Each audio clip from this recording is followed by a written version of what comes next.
Buenas tardes, 12:01. Bienvenidos a la edición meridiana de 13 Costa Rica Noticias. Eisel Chacón les saluda. Les recuerdo que puede seguirnos a través de las plataformas de redes sociales que usted observa en pantalla. Los invito también ahora a ver nuestros titulares.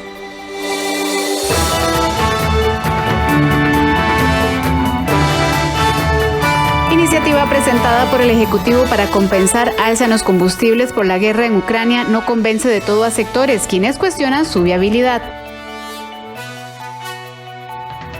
Rodrigo Chávez continúa a la cabeza en las encuestas con un 44.4% de intención de voto sobre un 32.5% de José María Figueres. Así lo destaca el más reciente informe de la IDESPO de la Universidad Nacional. Si es usuario de la Ruta 1, tome en cuenta que desde hoy deberá desembolsar más para pagar los peajes, porque este martes empezó a regir el aumento entre los 25 y 100 colones anunciado la semana anterior. 57 menores permanecen en albergues del PANI, en hogares de larga permanencia o en alguna ONG, debido a que ninguna familia los quiso adoptar. Se lo mostramos en los reportajes de la periodista Catherine Chávez.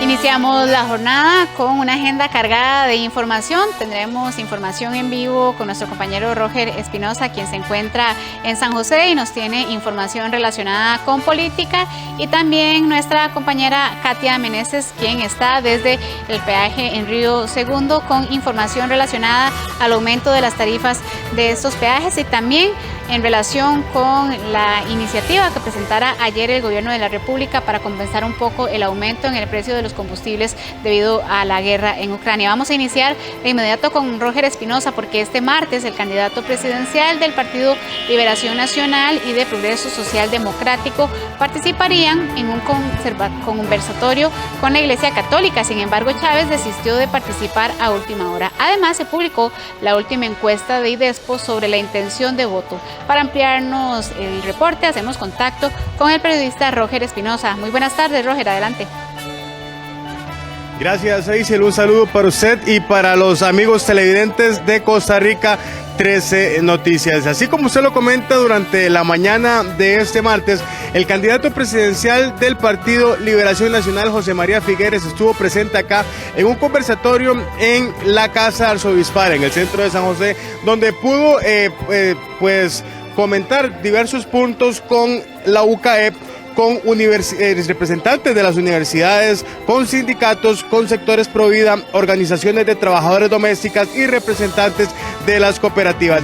Acá se le pudieron hacer diversas preguntas para saber qué tenía en su plan de gobierno para aplicar luego de llegar a un eventual gobierno. Pero veamos lo que dijo el señor José María Figueres con respecto a este conversatorio realizado la mañana de este martes.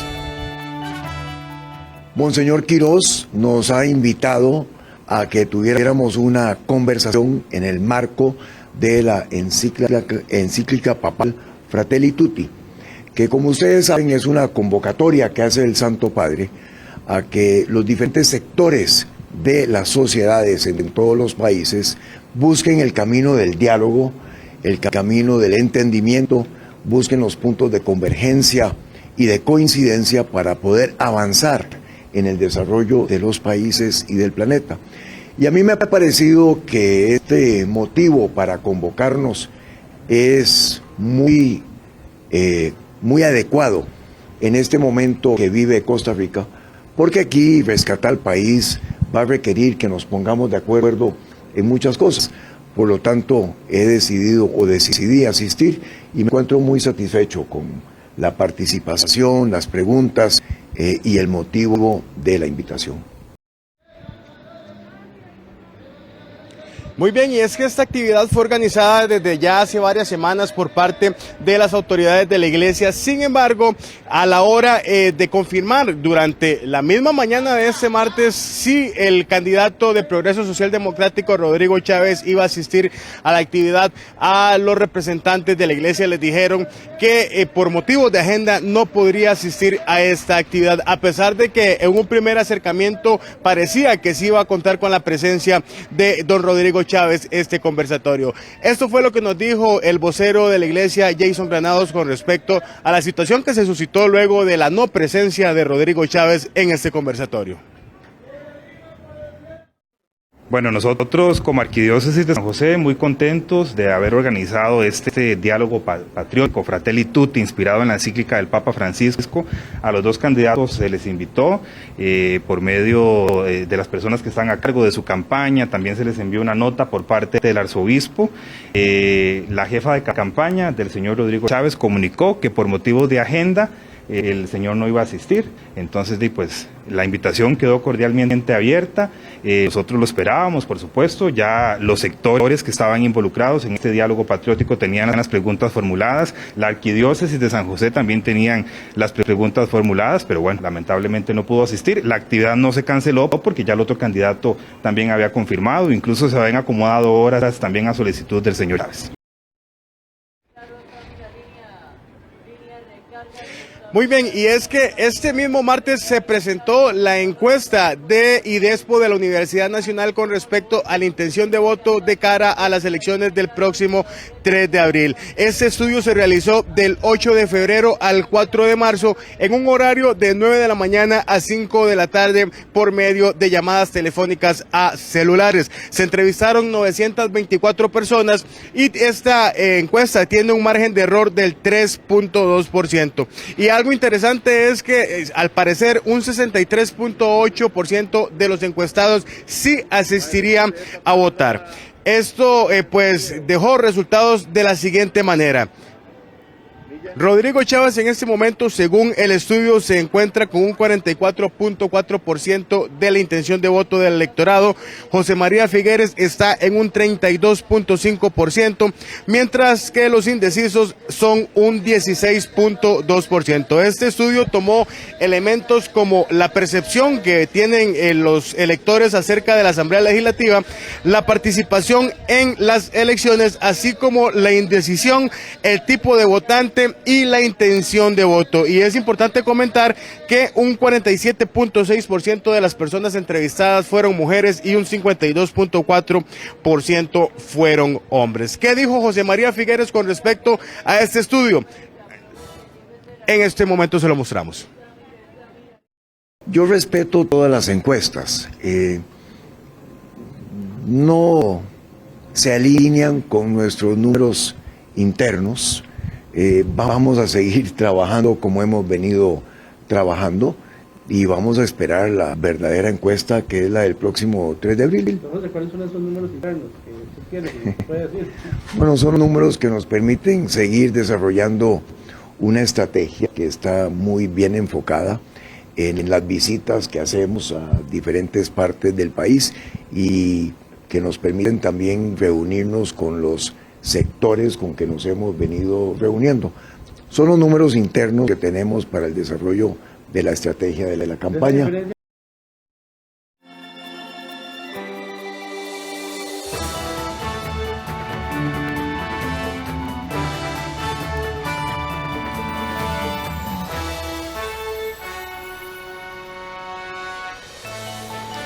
Bueno, tenemos información en vivo también desde el sector de Río Segundo en la General Cañas, porque como les decíamos al inicio de esta información, a partir de hoy empieza a regir un aumento en el precio de los peajes. Van a subir aproximadamente entre 50 y 100 colones. Esto en el peaje de Río Segundo y también en el de Naranjo. Pasamos de San José, donde se encontraba nuestro compañero Roger Espinosa, hasta este sector con nuestra compañera Katia Meneses. Adelante, Katia, muy buenas tardes.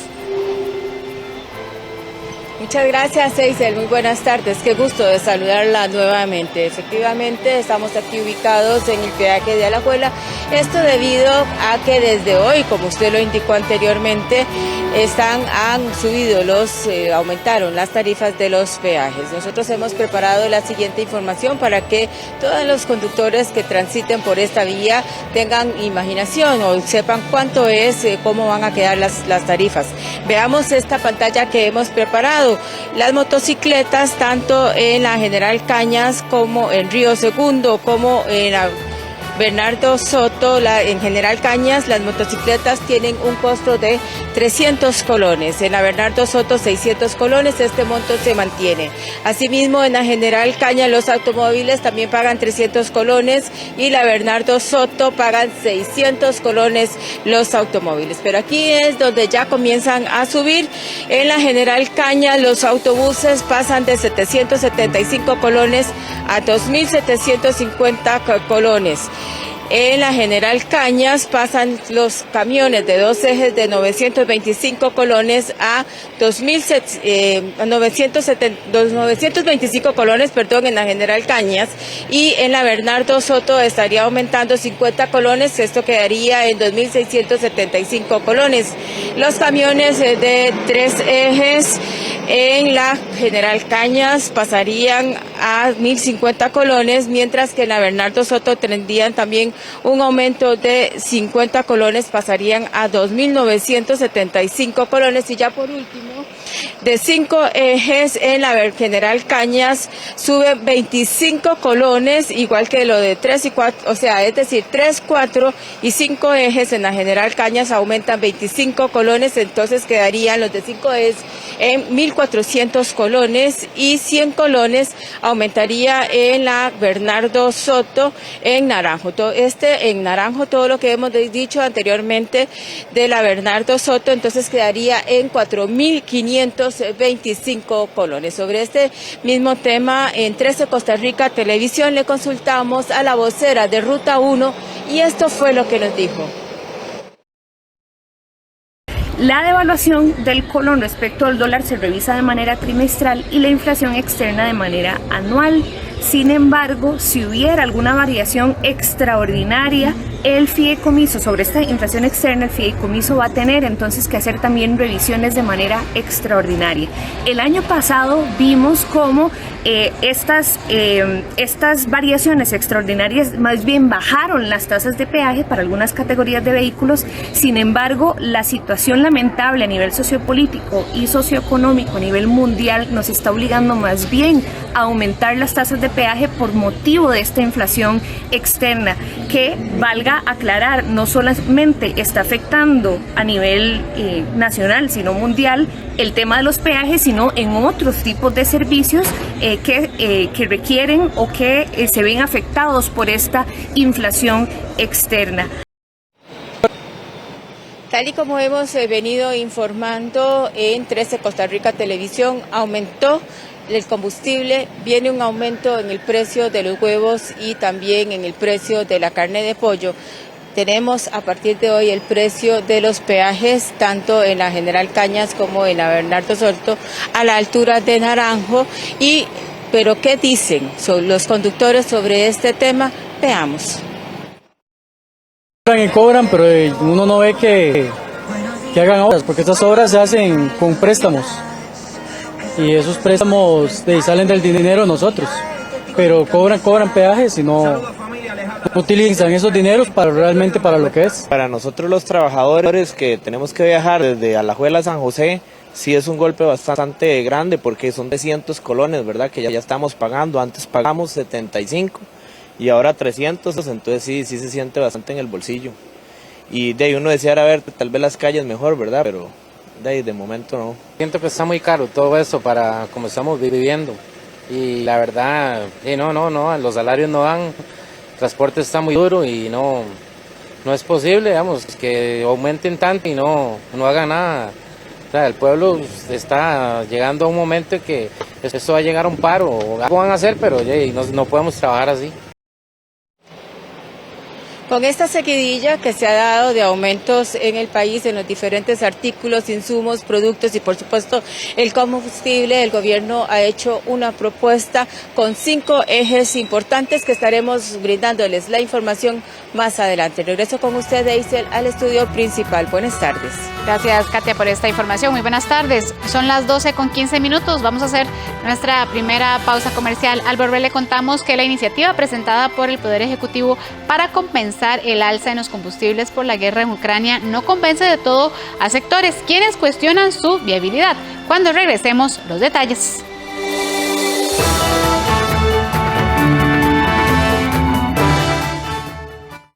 solo falto yo. ¿Y yo? ¿Y yo? Y no me la voy a jugar. En mi casa ya todos están protegidos. La vacuna sí funciona. Reforzar la protección Contra la COVID. Vamos con todo. Yo me vacuno. ¿Y vos?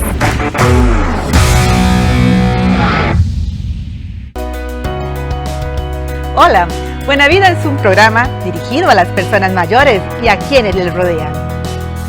Busca promover sus derechos humanos y un envejecimiento activo, un espacio para aprender y, por supuesto, para disfrutar, siempre con temas actuales y relevantes, desde la experiencia de las propias personas mayores y su historia de vida. Le invitamos a que nos acompañe en Buena Vida de lunes a viernes a las 4:30 de la tarde, aquí por 13 Costa Rica Televisión. Le esperamos.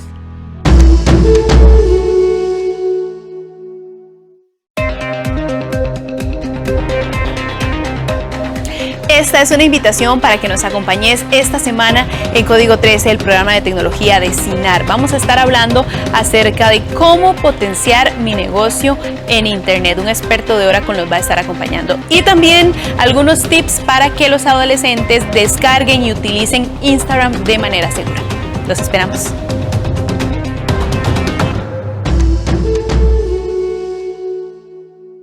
Nacida en una familia pobre a la edad de 10 años, Muraoka Hanako fue aceptada en una escuela misionera en Tokio. A la escuela misionera asistieron hijas de familias nobles y, como un caso de caridad, Hanako se enfrentó a un choque cultural cuando empezó la escuela y era en inglés. Al final, todos sus esfuerzos darán fruto. Hanako y Ana, de lunes a viernes a las 2 de la tarde. Aquí en 13, Costa Rica Televisión. Si tiene dudas o necesita interponer una denuncia, tiene a su disposición la línea gratuita 800 Elector. Para conocer su lugar de votación, llame o envíe un mensaje de texto al 1020 y digite su número de cédula tal y como aparece en el documento de identidad, incluyendo los ceros. También puede descargar de manera gratuita la aplicación #VotanteInformadoCR, disponible en las tiendas Play Store y App Store, o ingresar al sitio web del Tribunal Supremo de Elecciones. El voto es la llave democrática para abrir nuevas oportunidades. Este 3 de abril estará en sus manos. El Tribunal Supremo de Elecciones se lo garantiza. Elecciones Nacionales 2022.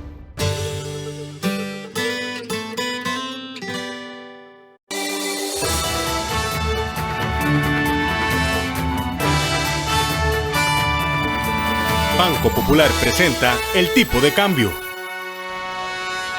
12:19. A esta hora repasamos en pantalla cómo está la compra y venta del dólar para este martes, según el Banco Central de Costa Rica. La compra, 639 colones con 90 céntimos.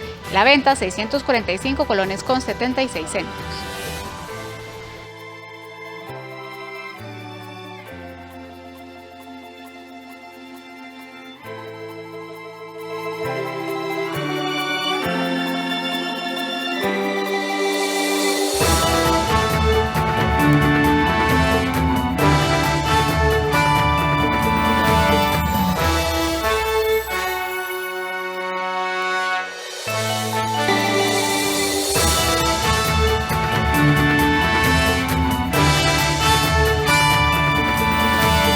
Banco Popular presentó el tipo de cambio.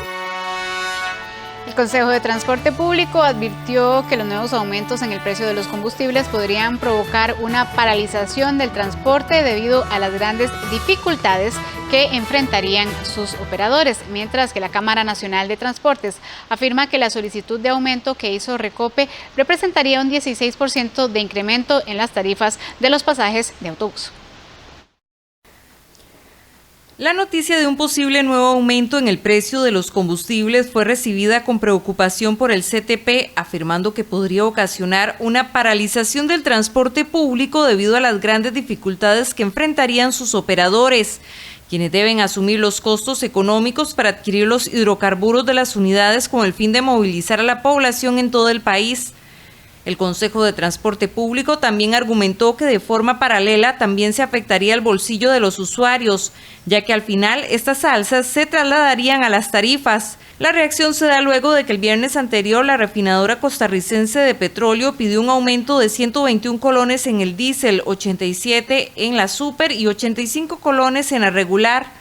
Este aumento, que ya se vienen sumando a otros, estaría poniendo en altísimo riesgo todo lo que es el sistema productivo nacional basado en el uso del combustible y particularmente y sensiblemente el transporte público. De ahí la necesidad de que se revise todo el esquema de los precios. El CTP aprueba o estaría siempre a favor de cualquier iniciativa que establezca el Poder Ejecutivo, en el sentido de que estos precios de combustible sean aminorados lo máximo para evitar que sea el usuario el que esté sufriendo este incremento en las tarifas. La Cámara Nacional de Transportes y la Confederación Nacional de Asociaciones de Desarrollo también advierten que la solicitud de aumento que presentó Recope representaría un 16% de aumento en las tarifas de autobús.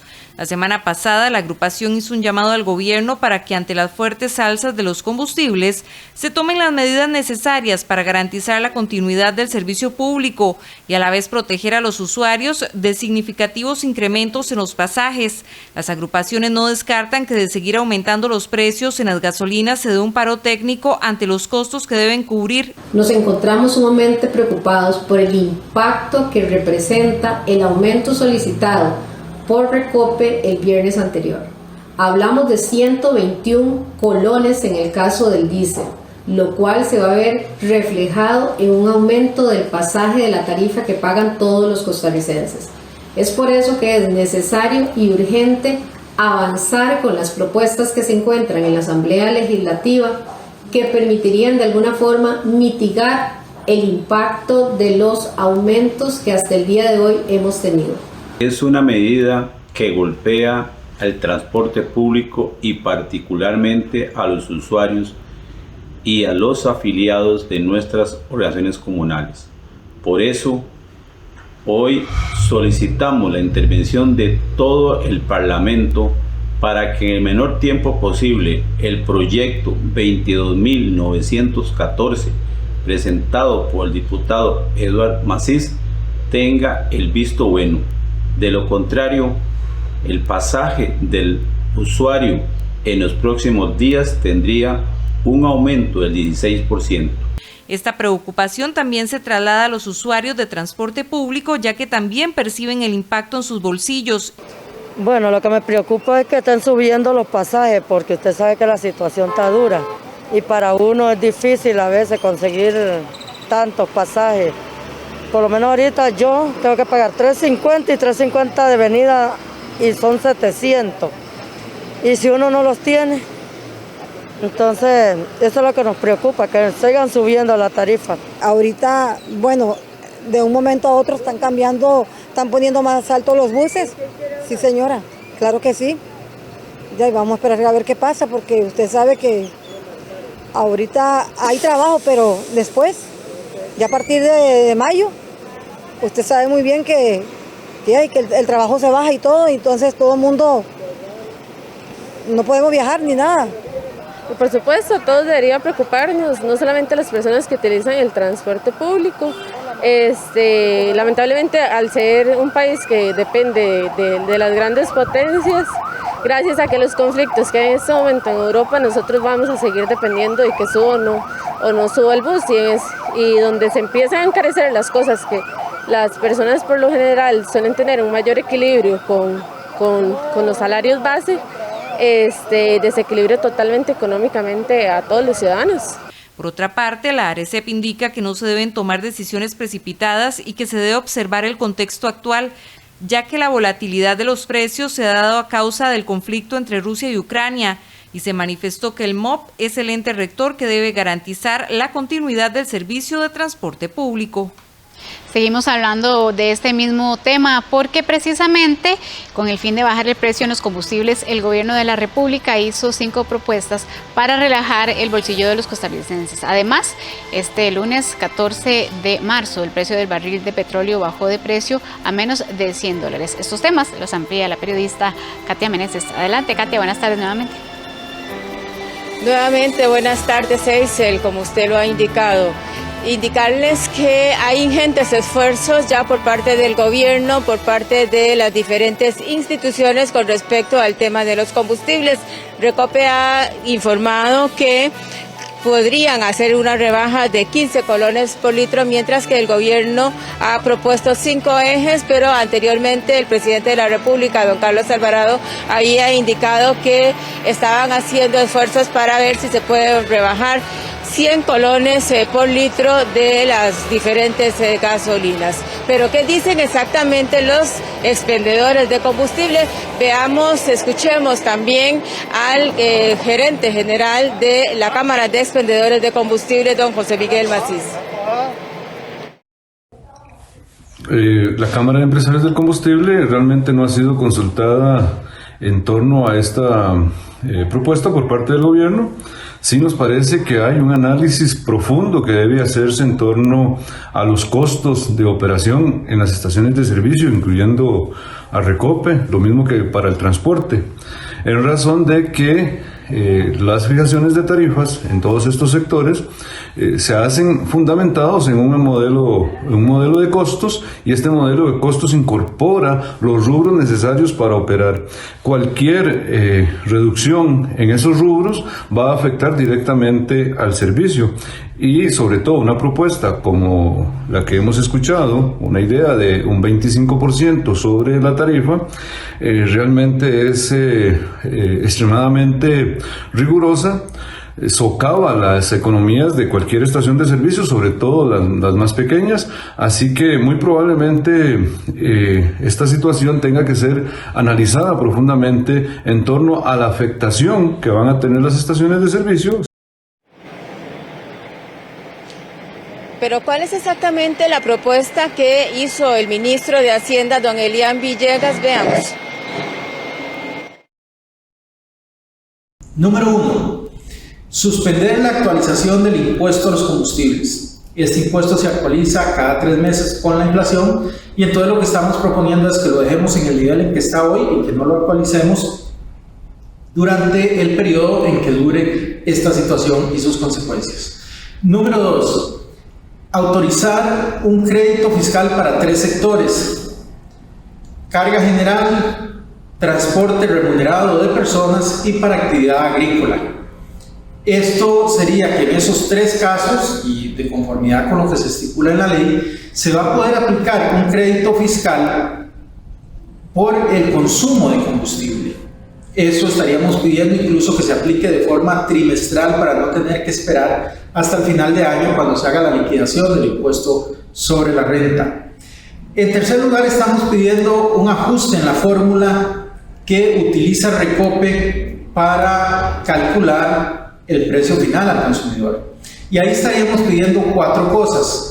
La número 1 es que se haga sobre precios efectivamente pagados por Recope, no sobre los precios que se ven en el mercado. En segundo lugar, estaríamos pidiendo que se afecten los 3 márgenes de comercialización que ahí se presentan. En primer lugar, Recope tiene un margen que se llama Rédito para el Desarrollo. Estamos pidiendo que se elimine un 80% ese margen. En segundo lugar, existe el margen para comercialización, es decir, el de las estaciones de servicio. Ese estaríamos pidiendo una reducción del 25%. Y en tercer lugar está el margen para transporte, el cual también estamos pidiendo que se reduzca en un 25%. Otro de los componentes básicos de la fórmula para fijar el precio final del combustible tiene que ver con el tipo de cambio. Por esa razón hemos pedido a la Asamblea Legislativa que nos apoye a aprobar 2 empréstitos que en este momento se encuentran en la Asamblea Legislativa, uno por $300 millones con el Banco Mundial, otro por 150 millones de euros con la AFD. Y ahí lo que andamos buscando es fortalecer la posición de divisas del Banco Central de Costa Rica al ingresar al país ese dinero que son divisas frescas que van a ingresar al país, que no las tenemos en este momento acá, y todo el dinero que viene de afuera y que nos ingresa y va directo al Banco Central. Y finalmente estaríamos pidiendo también el apoyo para un proyecto de ley, que es el proyecto que busca eliminar el aporte que realiza Recope a un fondo de sus empleados. Bueno, y es que lo importante de esto, lo positivo, la noticia positiva que hemos tenido durante todos estos días, es que ayer el precio del barril de petróleo, el precio internacional, bajó. En 13 Costa Rica Noticias conversamos con el economista Daniel Zúcar y esto fue lo que nos dijo. La bajada estrepitosa del precio del barril de petróleo tiene características muy claras que tienen que ver, uno, con geopolítica, el acercamiento de Estados Unidos con Venezuela, el acercamiento con Irán para levantar en ambos países sanciones que ya se conocen hace mucho tiempo, y por supuesto la oferta de productos que está diciendo Emiratos Árabes Unidos, que conjuntamente con Colombia y otros países podrían inundar el mundo de petróleo, por decirlo de una manera. Y por el otro lado, los brotes que están saliendo de coronavirus hoy en día en China, que están prácticamente volviendo a un confinamiento después de 2 años, hacen que el mayor importador de petróleo mundial no esté necesitando tanto de petróleo. Por lo tanto, por un lado va a haber exceso de petróleo y el mayor demandante va a empezar a cerrar sus fábricas, o sea, que hace que el precio empiece a bajar, y eso tendría repercusiones positivas para todo el planeta. Esta es la información, pero recordarle a todos los que nos están acompañando que el viernes pasado Recope le solicitó a la ARECEP un nuevo aumento en los precios de combustible. Esto quiere decir que algunas gasolinas podrían llegar casi a 1.000 colones el litro. Así que muy posiblemente en cualquier momento ya estaría publicado, en caso de que la ARECEP apruebe este nuevo aumento en los precios de los combustibles, estaría publicado en el diario oficial La Gaceta.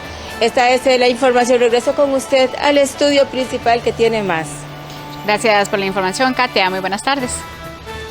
Vamos a cambiar de tema. 57 menores tienen actualmente todas las condiciones para ser adoptados, es decir, ya fueron declarados en abandono y solo esperan que alguna familia quiera acogerlos. Sin embargo, pasan los meses e incluso los años y esa respuesta nunca llega, obligándolos a vivir institucionalizados. En el reportaje Las dos caras de la adopción, elaborado por la periodista Catherine Chávez, se cuenta cómo es pasar la infancia y la adolescencia sin familia, alojado en una institución, y el impacto emocional que esta vida tiene para los niños.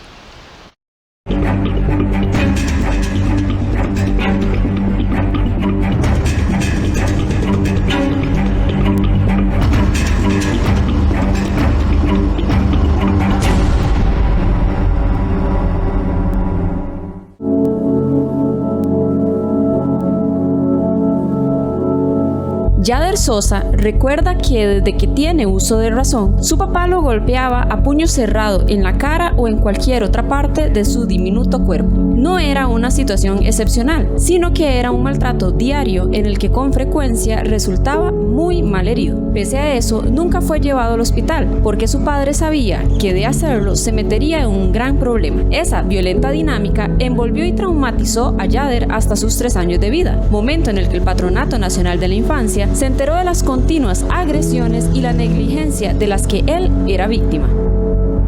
Él tenía una panadería, recuerdo que mami me cuenta, porque yo no me acuerdo, era muy chiquito, me quemé el brazo, entonces llegué a caer al hospital y todo lo demás bajo la custodia de él. Por negligencia sí, por golpes, pues muchas veces hubo hasta sangre por medio por esos golpes, pero no llegué al hospital nunca, no. Por ese tipo de golpes. Bueno, creo que ameritaban, porque golpear a un niño de 8 años en la cara y sacarle sangre en la nariz, creo que sí amerita llevarlo al hospital, pero no se dio. Cuando el PANI se percató, lo resguardó en un albergue, esperando que en un máximo de 6 meses su progenitor entendiera que sus acciones estaban equivocadas. Pasó ese tiempo y él volvió a su casa, pero los golpes y malos tratos no tardaron en reaparecer. Eso provocó que Yader pasara toda su niñez y adolescencia en una institución, viviendo situaciones similares a las que pasan los 57 menores que actualmente están en un hogar de acogida o en una organización no gubernamental, porque nada nadie los quiso adoptar. Entre los 3 y 10 años, Yader recuerda que pasaba el tiempo entre su casa en La Carpio y cualquier albergue en el que lo ubicaran. Normalmente pasaban 6 meses. Eso es lo ideal, tengo entendido, para estar en un albergue de PANI. En Cuidado Alternativo son 6 meses. Entonces pasaban 6 meses y PANI, la trabajadora social, intentaba reintegrarme en mi grupo familiar y mi familia intentaba acogerme, pero era un proceso muy inestable porque siempre la familia decaía y cuando habían problemas económicos y emocionales, los que pagábamos más éramos los niños, mis hermanitos y yo. Entonces siempre volvíamos al mismo proceso PANI otra vez, otros 6 meses. De hecho, Yader no logra ni siquiera enumerar por cuántos albergues del patronato pasó. Fueron tantos que asegura no lo recuerda todos. Lo que sí mantiene en la memoria es que cada vez que llegaba a un hospicio se suspendían sus estudios. La escuela era la primera víctima. Además, debía acomodarse al ambiente propio de la institución, sufriendo incluso de bullying por su forma de ser. Considero que no fui un chiquillo muy feliz de infancia, creo que no fui así, no tuve la infancia soñada de jugar y creo que no la tuve. Bueno, cuando estaba en albergues no recuerdo ir a la escuela. No recuerdo ir a la escuela cuando estaba en albergues, siempre se ponía en pausa el ciclo educativo por todo el proceso de traslados y el déficit que todavía lamentablemente existe en proceso PANI, que, garantizar el derecho a la integridad de un niño, violentando el derecho al estudio, ¿verdad? Entonces recuerdo de que no seguía estudiando cuando entraba PANI, dejaba de estudiar por los 6 meses que estuviera y me reintegraba al ciclo educativo cuando regresara a mi casa. Estuvo en ese ir y venir hasta sus 10 años cuando cayó la gota que, como él bien lo dice, derramó el vaso. Recuerdo a mi madrastra decirle a mi papá que me golpeara porque sí, porque sí. Lo recuerdo bien, o sea, es que molesta. Entonces mi papá, por darle gusto a su esposa, me golpeó muy fuerte y fue impactante para mí en ese momento. Entonces para mí esa es la gota que derrama el vaso. Ese día tomó una decisión que hoy cataloga no solo como la más importante de su vida, sino como la mejor que ha tomado. Él prefirió vivir en una organización no gubernamental en donde le dieron el respaldo y la familia que nunca tuvo. Eso sí, cuando regresó al centro educativo y los compañeros se percataron de su situación, le huían porque él era el niño huérfano. Yo nunca encajaba en los grupos. Recuerdo que o me hacía a un lado yo solito o me hacían a un lado ellos, pero nunca encajaba. Pese a todas esas circunstancias, él siempre se rehusó a entrar en un proceso de adopción, porque soñaba con restaurar el lazo con su mamá y dejar atrás el daño que tanto le ocasionó su progenitor. Esa decisión desencadenó que él viera pasar su infancia y adolescencia desde la ventana de una institución. La vivencia de Yader se acerca a la que viven actualmente 57 menores que, a diferencia suya, sí están listos para ser adoptados, pero que ninguna familia levanta la mano para darles un hogar, obligándolos a vivir en un albergue, en una organización no gubernamental o en un hogar solidario. Según datos del Patronato Nacional de la Infancia, entre el 2014 y el 2019 se tuvo un promedio anual de 30 menores sin ubicación, lo cual representó un 18% de los 163 niños con adoptabilidad que hubo en promedio cada año. La cifra se vuelve más alarmante cuando se sabe que hubo un promedio anual de 184 familias en el banco de elegibles, es decir, hubo más familias dispuestas a adoptar que niños en capacidad de ser acogidos. Pese a eso, siempre quedaron menores rezagados. Las razones de este rechazo son muy variadas, pero Jorge Urbina, coordinador del Departamento de Adopciones del PANI, las agrupa en 3. Tienen más de 5 años, tienen alguna discapacidad o tienen antecedentes de abuso sexual. Pero también hay algunos niños de 2 y hasta 4 años que, pese a tener la edad soñada para padres adoptantes, tampoco nadie los acoge por padecer alguna condición particular de salud, ya sea física o mental. Jorge Urbina lamenta que las familias se autoimpongan estas limitaciones, ya que lo único que hacen es discriminar a una población con fuertes historiales. que el 100% de los niños y niñas con que nosotros trabajamos son niños y niñas que tuvieron una intervención institucional en razón de ser víctimas de abuso, de negligencia y de maltratos graves. Graves al punto que obligaron a la institución a ejercer acciones para extinguir atributos de autoridad parental. Esas situaciones dejan huella, o sea, esas situaciones dejan huella en los niños y en las niñas, generan situaciones de trauma complejo, de trauma del desarrollo, de toda índole a nivel emocional e incluso a nivel físico. Para la jueza Maureen Solís, y quien también es magistrada suplente de la Sala Segunda, esto ocurre porque pese a estar ya en el 2022, la adopción aún sigue siendo todo un tabú en Costa Rica. No hay una cultura de adopción. No hay una cultura de adopción y eso genera que muchos niños y niñas permanezcan en su infancia, ¿verdad? En el Patronato Nacional de la Infancia, con o sin su situación jurídica definida, y en consecuencia pasa la oportunidad de ser adoptados. Entonces, hay como un tabú, es un tema del que no se habla. Todo el mundo cuando quiere tener un hijo piensa en la filiación por medio de la biología, ¿verdad? O piensa también en las técnicas de reproducción humana asistida, pero no en la adopción. Al tocar estos temas, es inminente preguntarse, ¿a partir de cuándo se sabe que no fue posible ubicar un menor de edad? Para empezar, el menor debe contar con una declaratoria judicial de abandono, lo cual permite al PANI ponerlo en adopción. Jorge Urbina explicó que se analiza su perfil y se intenta encontrar una familia nacional o internacional. En caso de que eso no ocurra fácilmente, el menor entra en una fase de promoción adoptiva durante año y medio. Esta significa promover sus cualidades para lograr llamar la atención de algún adoptante. Algunos de ellos logran ubicarse, pero otro importante número no. Ahí es cuando el enfoque varía, y si bien el objetivo principal siempre será conseguirle una familia, ahora también se dedicarán a darle herramientas para que en un futuro sea un adulto con un equilibrio emocional. Podemos tener a los niños y a las niñas en una preparación, pensando en una ubicación adoptiva, ¿verdad? Por siempre, o sea, eso sería una ansiedad terrible para ellos. Entonces, generalmente nosotros procuramos hacer estos procesos por año y medio. Siempre mantenemos los perfiles ahí, porque si nos aparece una familia nacional o internacional, vamos a buscarlo.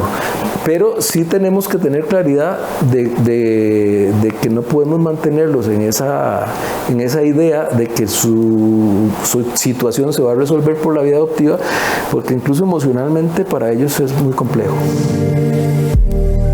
Y es que justamente el impacto emocional es una de las mayores preocupaciones, ya que el menor puede experimentar sentimientos de rechazo, de tristeza y de abandono.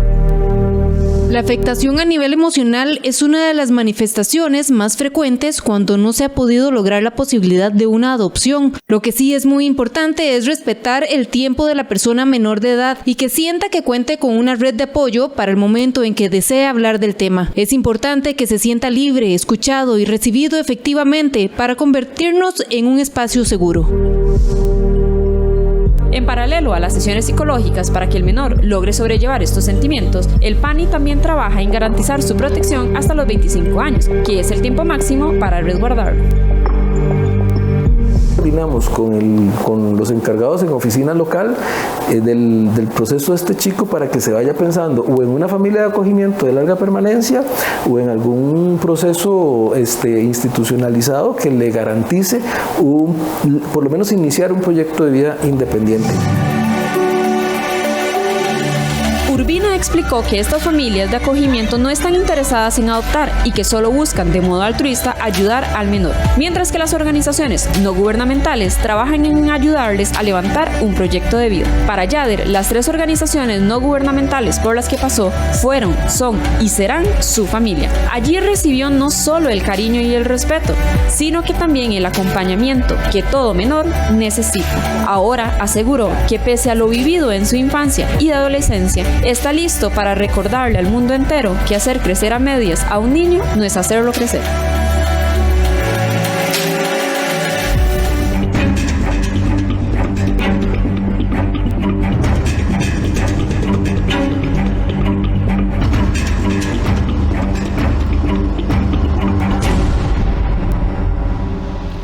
12:45. Vamos a una pausa comercial. Al volver, en las noticias del mundo, Rusia sigue su ataque en Kiev mientras se realiza una negociación entre las partes involucradas en la guerra. Los detalles al volver de la pausa.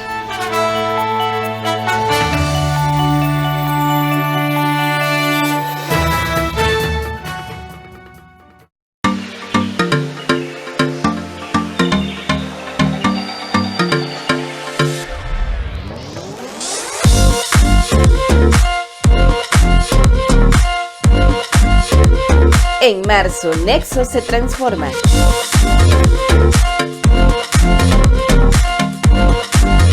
Este mes celebramos 19 años con ustedes. Nueva imagen.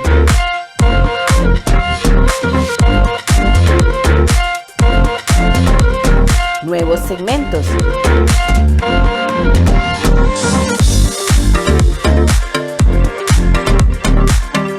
Nuevas historias. Nexos, los miércoles a las 3:30 de la tarde y los sábados a las 6:30 de la noche. Aquí en 13, Costa Rica Televisión. Patrocinado por la Universidad Nacional, este foro debate sobre diversos temas que nos importan como seres humanos y sociales. Una mirada. Los miércoles a las 10 de la noche, aquí en 13, Costa Rica Televisión. Un programa donde reconocidos y talentosos chefs, instructores de gastronomía, te enseñan el arte de la cocina preparando recetas sencillas y deliciosas. Todo lo que sé, de lunes a viernes a las 8:30 de la mañana. Aquí en 13, Costa Rica Televisión. Decenas de sacerdotes como Miguel Hidalgo convocaron a pobladores de sus parroquias a unirse al movimiento, que en un principio era un grupo armado con gente de a pie. En las primeras semanas de 1811 continúan los enfrentamientos armados. El 17 de enero de ese año, los realistas derrotaron a los insurgentes en Puente de Calderón. De ahí vino la primera desbandada. Grandeza de México, el lunes a las 11 de la noche y los sábados a la 1 de la tarde. En 13, Costa Rica Televisión.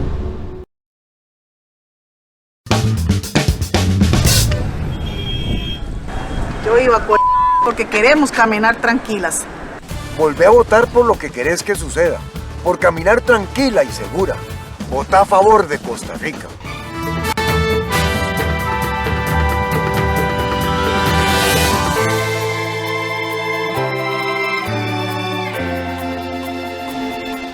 Los ataques de las tropas rusas se intensifican en Kiev mientras se realizan las negociaciones entre los representantes rusos y ucranianos.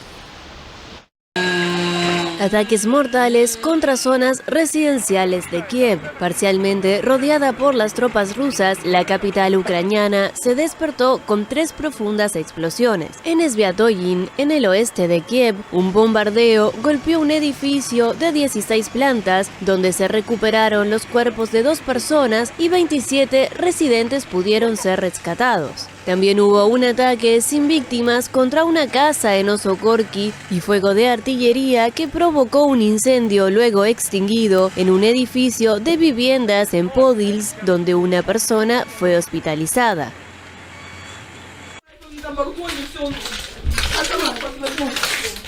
Gracias a Dios estamos vivos. Mira esto.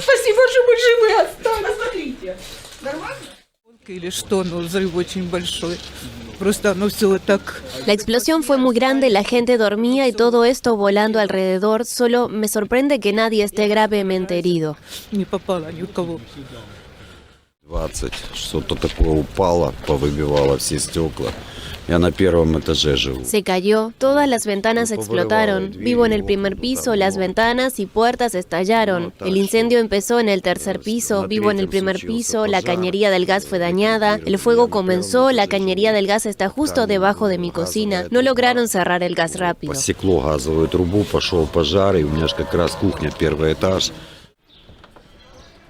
El alcalde de Kiev anunció un toque de queda de 36 horas a partir del martes por la noche debido a la situación difícil y peligrosa que vive la capital. El ataque se produjo antes de la reanudación de las conversaciones iniciadas por videoconferencia entre ambos bandos y que, según el presidente ucraniano Volodymyr Zelensky, fueron bastante bien. Moscú exige a Ucrania apartarse de la OTAN y reconocer las regiones separatistas prorrusas del este del país, cuya independencia fue reconocida por el presidente ruso Vladimir Putin días antes de la invasión iniciada el 24 de febrero. Por su parte, Kiev reclama un alto al fuego inmediato y la retirada de las fuerzas rusas de su territorio. La capital se encuentra rodeada por norte y este. La mitad de sus 3 millones de habitantes ha escapado.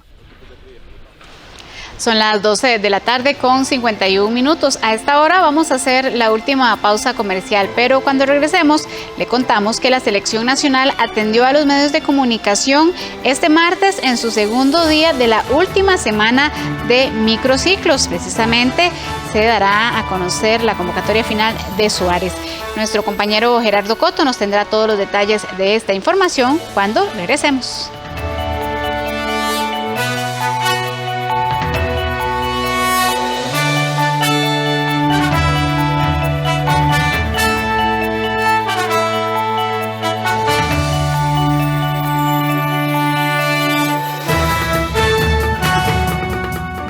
Solo falto yo. ¿Y yo? ¿Y yo? Y no me la voy a jugar. En mi casa ya todos están protegidos. La vacuna sí funciona. Reforzar la protección contra la COVID. Vamos con todo. Yo me vacuno. ¿Y vos?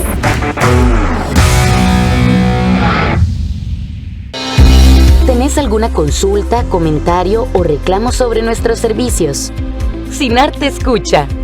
Ponete en contacto con la Contraloría de Servicios porque con tus críticas vos ayudás a mejorar la programación, las producciones y la calidad de la señal que recibís de nuestros medios. Comunicate vía correo electrónico, por teléfono o a través de la página web. Contraloría de Servicios, un contacto directo entre el SINAR y vos.